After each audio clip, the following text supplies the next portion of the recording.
আজ আমার রান্নাঘরে তৈরি হবে মাছের ডিমের চপ। আজকে একটু ভাবছি অন্যভাবে করব। প্রথমেই আমি মাছের ডিমগুলো গরম জলে ভিজিয়ে রেখেছি।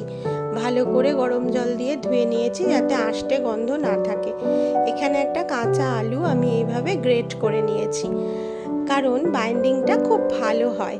আর এখানে আমি কালো এবং সবুজ কাঁচা লঙ্কা কুচিয়ে নিয়েছি, পেঁয়াজ কুচি নিয়েছি, হলুদ গুঁড়ো, চালের গুঁড়ো এবং ওই গ্রেট করে রাখা আলুর মধ্যে দিয়ে দিলাম মাছের ডিমগুলো।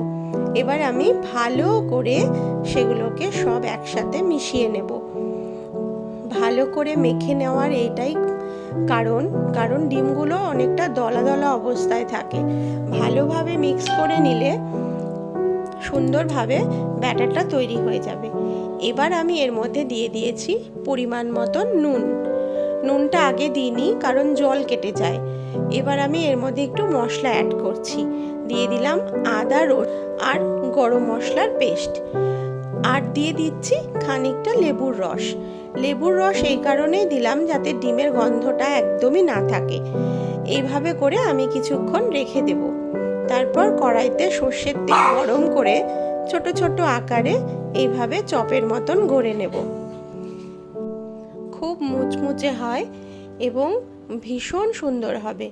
মিডিয়াম ফ্লেমে ধীরে ধীরে করে লাল করে ভেজে নিতে হবে। এগুলো একটু সসের সাথে, চায়ের সাথেও তোমরা সার্ভ করতে পারো। এছাড়া তো গরম ভাতে দুর্দান্ত লাগে। তোমরা মাছের ডিম দিয়ে কে কী বানাও আমাকে জানাও। মাছের ডিম দিয়ে অনেক কিছুই তৈরি হয়। মাছের ডিমের টক, মাছের ডিমের ঝুরি। আমি আজকে এইভাবে মাছের ডিমের চপ বানিয়েছি।